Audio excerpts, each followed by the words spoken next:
iTRAK Corporation is located in Woodland Park, Colorado, just outside of Colorado Springs and about 60 miles south and a little bit west of the Mile High city of Denver, Colorado.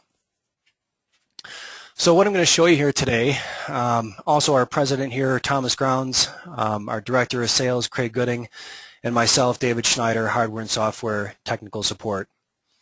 And our contact information here, main phone number and extensions. And I'll give you our email addresses here at the end of the presentation.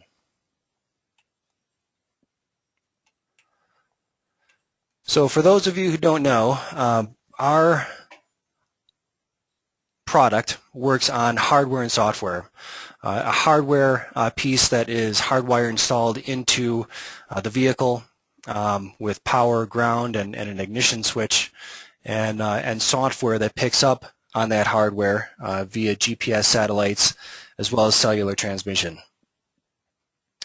Our software is built around the Google Maps platform. So those of you who have experience with Google Maps online, just the visual user interface of the software is going to look familiar, and our software is just built around that Google Maps platform. So in order to access our software, you just jump on our website here at iTRAK.com. We have our links right here. There's 3 pieces of our software suite. The iTRAK Fleet Executive, which is our mapping software. The iTRAK Fleet Status, which is an interactive report that shows the current status of all your vehicles. And then the Report Manager, which is our report generation software that generates reports into Microsoft Excel. So when you become a customer of ours, we give you a fleet name, username, and password. You log into our software with those login credentials, and then you see our software right here. So again, this is built on the Google Maps platform. When you first log in, you'll see all your the icons representing your vehicles in your geographic location or across the United States, wherever you're located at, or anywhere across the world. We do have devices that are tracking in other countries. So in order to find out where your vehicles are, if they aren't currently at the view when you first log in, all you would need to do here is come up to your fleet and group names and hit the expand buttons here, and your vehicle fleet will be shown. And all you need to do here is click on the vehicle that you want to see. These names are customizable, so you can make them whatever names that you would like. The names that are to the left of the slash right here are typically reserved for vehicle numbers and names that we can control, or that we do control, and if you want those changed, all you need to do is drop us an email or give us a phone call and we can change those for you. But all the names here to the right of the slash are yours to control. The numbers here at the end are our iTRAK serial numbers. So in order to find out where your vehicle currently is, if we don't see it here in the Chicagoland area, is just to left click to highlight that vehicle, right click and choose Center On. And it centers on your vehicle, and this is in real time. The time and date that is shown here with the icon is the last time that this vehicle has reported in. Our hardware is set up to report via distance reporting, which means that the vehicle will not send in its current position or a new position unless it's moving. If it's in a stop position, there's really no need to track it, so we just display the last time that the vehicle has reported in its position at that stopped position. Once the vehicle starts moving, you'll see a breadcrumb trail be displayed behind the point of travel, and that vehicle will move along as it moves in real time and display breadcrumb trails. So this is how you find out where your vehicle currently is. If you'd like to find out where the vehicle has been throughout the day, all you would need to do is put a check mark in that vehicle's box. So we have Northern California here, vehicle 3 being displayed. We just put a check mark in his box. Come down here and click the map button, and that will display the activity of this vehicle for today's date and a 24-hour period. So then the breadcrumb trail is displayed here. If you want to find out the time and date or any other information at the time that any breadcrumb trail is left, all you need to do is hover over that breadcrumb trail, and it'll show the speed, direction of travel, the time that that breadcrumb trail is captured, and the date, how many satellites that vehicle or that the antenna inside the vehicle is connected to at any time, the trigger, which is a moving position, and the IP address, input, outputs, altitude, and then the received time and date is just when we receive the information to our servers here. The difference between these two breadcrumb trails of a regular arrow as well as an arrow that is circled in a yellow color is moving positions in coverage and moving positions out of coverage. So the breadcrumb trail with a yellow circle around it is an area that has a low or bad cellular coverage, which means these are stored positions. So when our devices recognize that there's no cellular reception, it stores the positions until it reaches an area to where the cellular coverage is good again, recognizes that there are stored positions, and then in turn dumps those positions into our servers, and then we display them on the map. So which means that no matter if the vehicle is inside or outside of cellular coverage, it is always storing and tracking. Storing positions and tracking. So we know how to find out where the vehicle currently is and where it has been. What we also have here in the setup menu is when you left click and then right click and then choose setup, is where you can now display an alias. So if your driver's name is John, you can put John's name in there, update alias, and it's telling me I need to select a vehicle.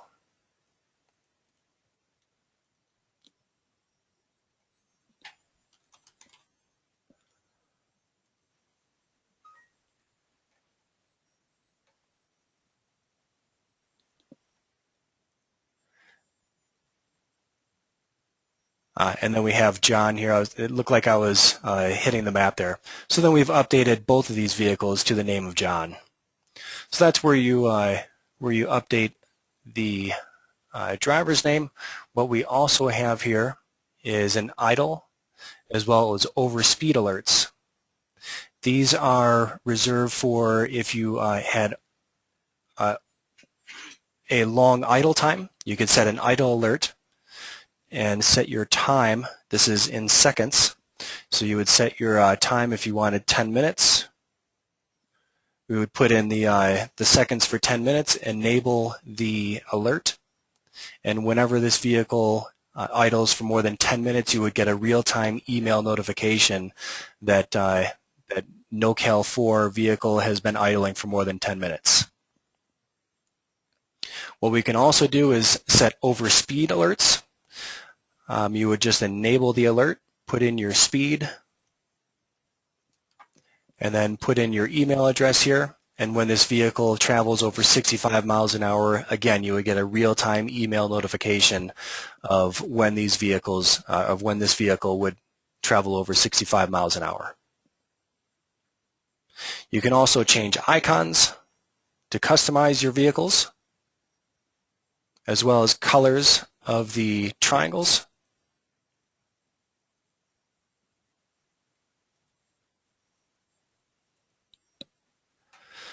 And what's also useful here is landmarks and geofences. So landmarks and geofences are get set up close to the same way. The difference between landmarks and geofences is that a landmark is used for report generation, which I'll show you here when we get into Report Manager, and geofences are used for real-time email notification of when vehicles enter or break geofences, which is similar to how Frank is using our software for his heavy machinery.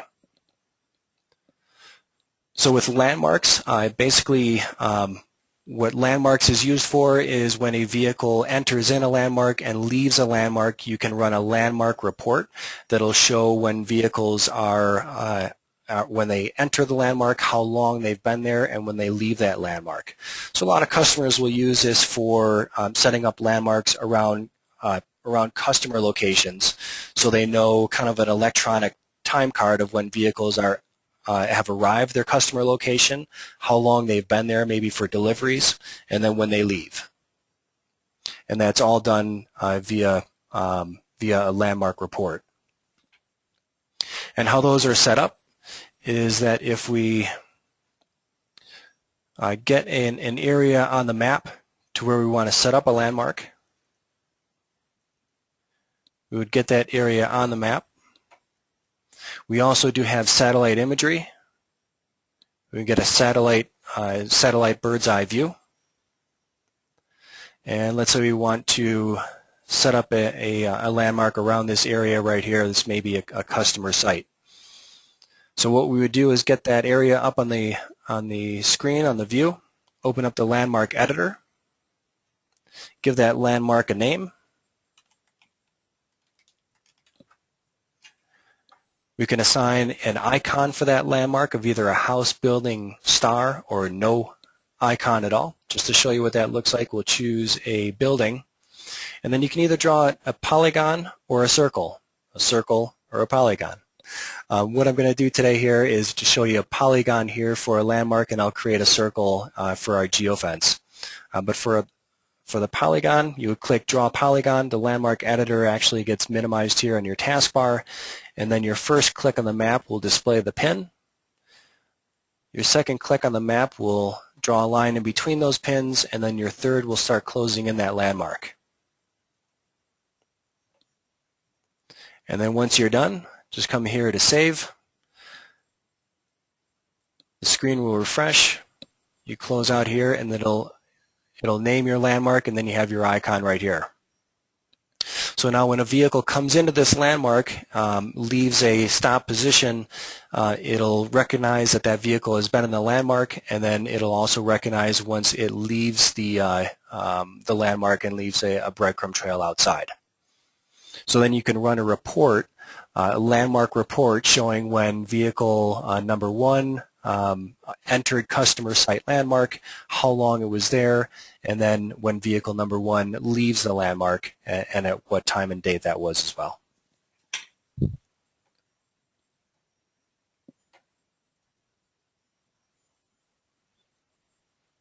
In order to delete those landmarks, we can just choose the landmark, come back up, and just delete.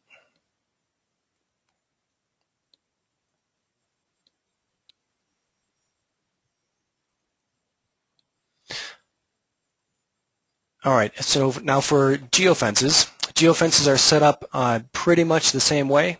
The only difference here between landmarks and geofences is that geofences, again, are used for real-time email notification of when a vehicle either enters or leaves this geographic location.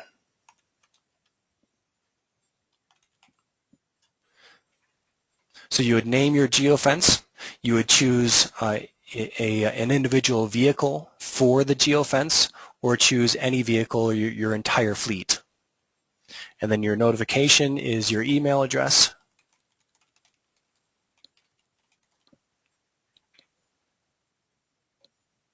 And then we would enable the geofence, choose Draw a Circle. Wherever you click on the map is going to be the center of your circle. And we're actually on a 45-degree view here, so if we uncheck 45-degree, we'll get our circle there. And then open up the geofence editor again and save your fence.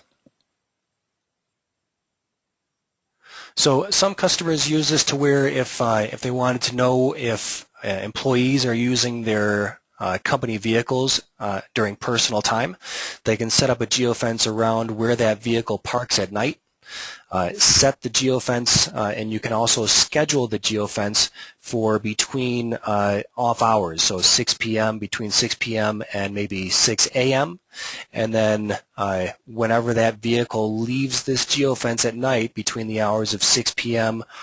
And 6 a.m., you'll get a real-time email notification notifying you that the vehicle is being used during off hours, off business hours. In instances like Frank is using our devices and geofences, is that we have a geofence around his entire property, and he wants to know if his heavy machinery, he just wants to know the heavy machinery is safe. So what we're using that for is creating the geofence around the entire property, and if a heavy machine is put onto a trailer and taken outside of that geofence, or driven outside of that geofence as like being stolen, he'll get an email notification notifying that his machinery is leaving his property.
No, those are absolutely, those are excellent descriptions, and the difference between the two images that I had shown you was that our 600, the little smaller one, actually does have a battery in it as well, but it's a smaller battery, and the battery life isn't as long as the 1200 that Frank has installed, which is this one right here. These are weather-resistant cases. It has a rubber gasket that is at its seam right here, and we have other customers that have these installed and outside of tractor trailers, and we reinforce that with a little silicone at the cable entrance right here, as well as just a little bit of silicone caulking around the rubber gasket, just to give it a little more weatherproofing. But they have them installed outside in Louisiana to where it rains quite a bit. So those have been holding up very, very well.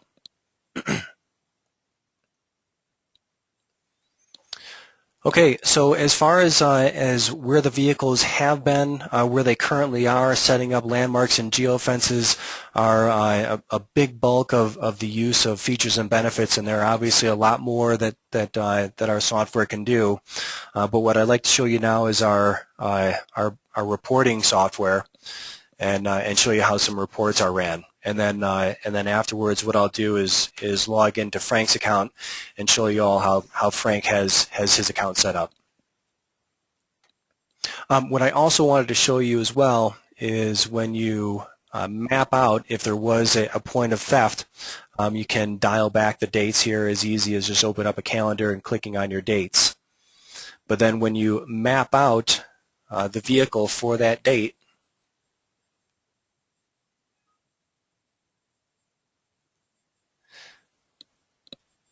it'll map out your vehicle.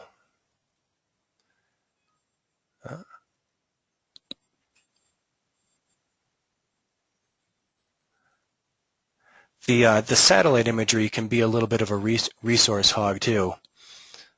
So let's try just the date that we've already done here. There we go. So we have your breadcrumb trails, and the little bullseyes that you see here are displayed as stopped positions, with a stop position being a non-moving positions 2 minutes or longer. So that if we had a stop position here, and looking at a satellite bird's eye view, if that still wasn't too recognizable for you, what you can also do is take this little man right here and pull him off his perch, and any street that gets highlighted in blue you can drop him down into, and you can get a 360-degree street level view of where this stop takes place. To get the 360-degree view, you just take this north button right here and rotate it around this circle.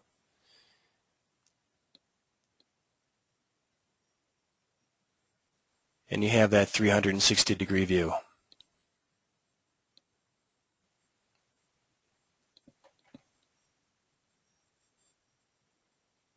All right. So let's run some reports. To get into Report Manager, we have an Applications Report Manager link right here under Applications. If you don't have the mapping software already open, you can access that right here off our website. And then we'll log in here. The great thing about our mapping software here is that as long as you're running reports, these reports get saved on your hard drive at this path, and they're your reports forever. The information that we allow to you is for 60 days in history. You can also increase that for a nominal fee of up to a year for any information that you want to gather in history. But as long as you're running these reports, they are saved on the hard drive of the computer that you're running the reports from. So what I'll do is take one of our vehicles. Actually, let's do one that's a long hauler here. And I'll run all the reports that are available.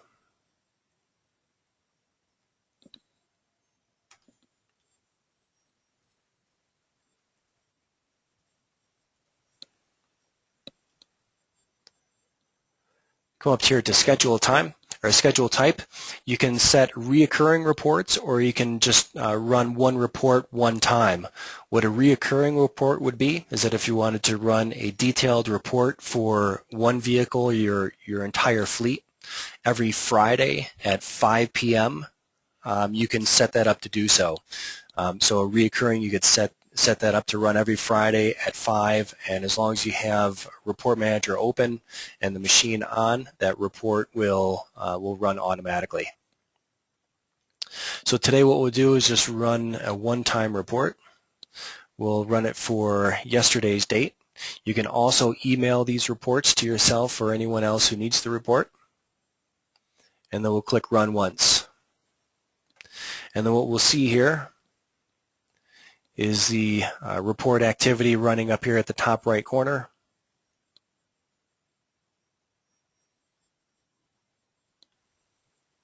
And then we'll see the report running here down towards the bottom. And it looked like for that date there was only one position that was captured for that vehicle. So let me choose another one here, and we'll get a little more information.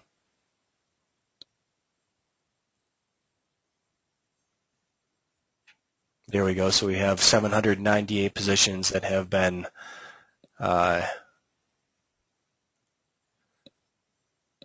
captured just yesterday.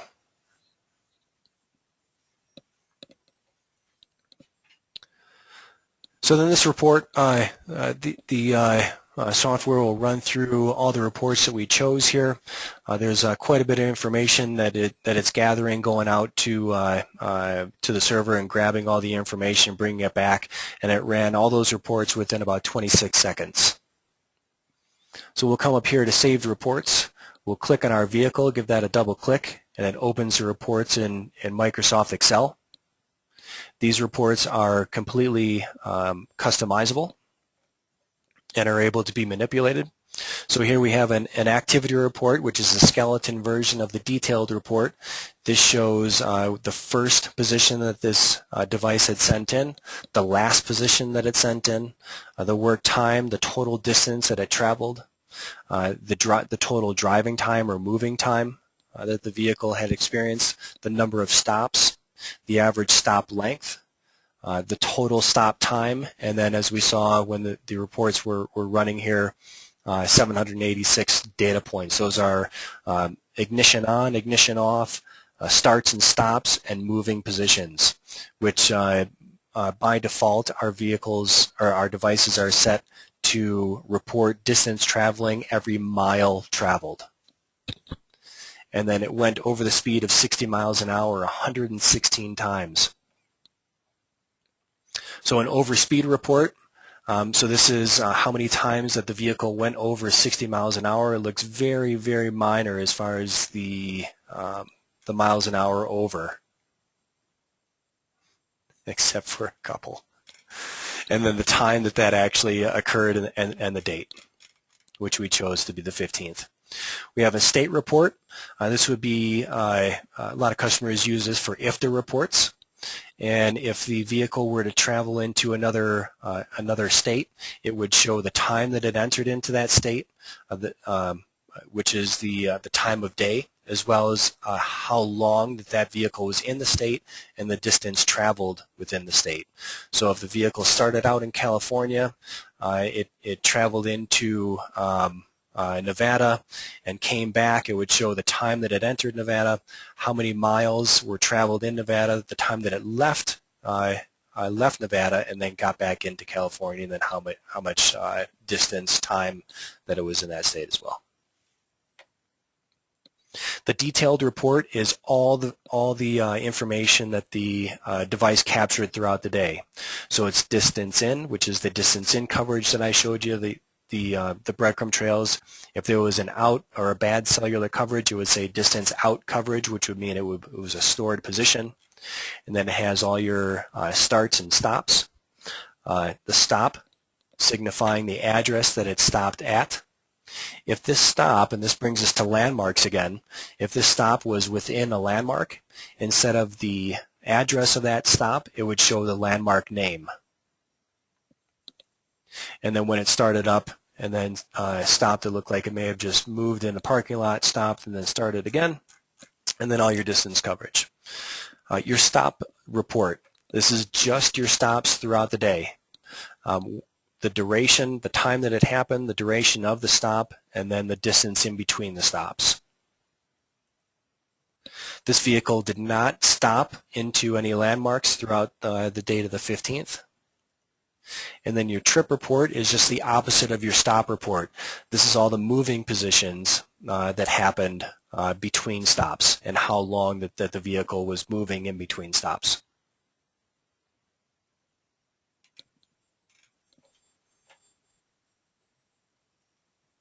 And that is pretty much it on iTRAK Report Manager. What I'll end with here as far as the software is concerned is fleet status. And fleet status is an interactive report that updates approximately every 30 seconds with the real-time status of your entire fleet. So what we see here is the vehicles that are highlighted in green are all vehicles that have moved today. Vehicles that have the text of black text are all in a stopped position. And then vehicles that have red text are vehicles that are currently on the move. The vehicles that are highlighted in white are vehicles that have not moved today and are in a stopped position, just haven't moved since the last time that they've reported. And then TSLR is time since last reported, so it gives you the days as well as hours of the last time that this vehicle has reported in. So a lot of customers will keep this up in the background, maybe log into this when they first come in the morning, find out what vehicles are currently on the move, and then jump into iTRAK Fleet Executive, and they know which vehicles they need to target and find out where they currently are and where they've been throughout the day.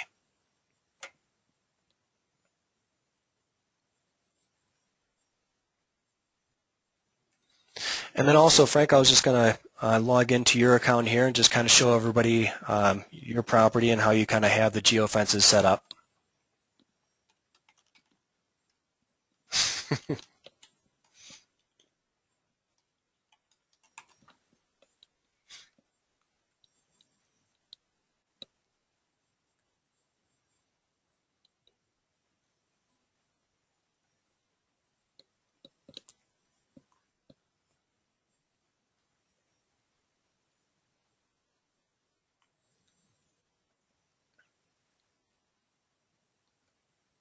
So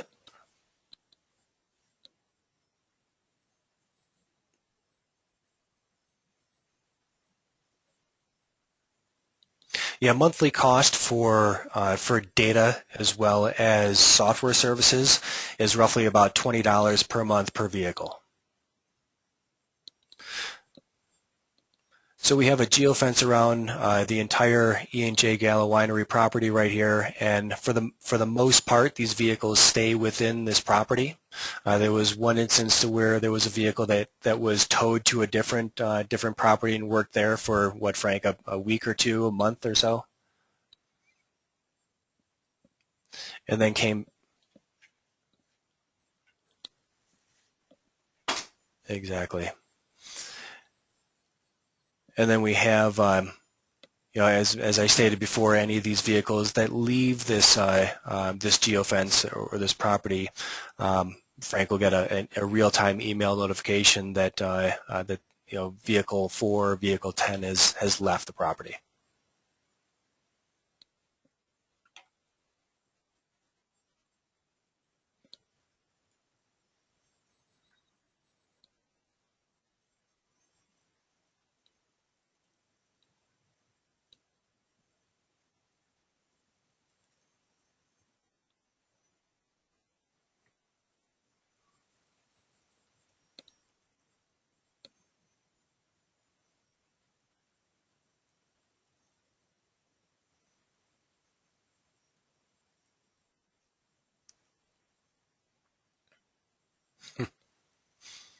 And these satellite imagers are not in real time. They can be anywhere from a couple of months to a couple of years.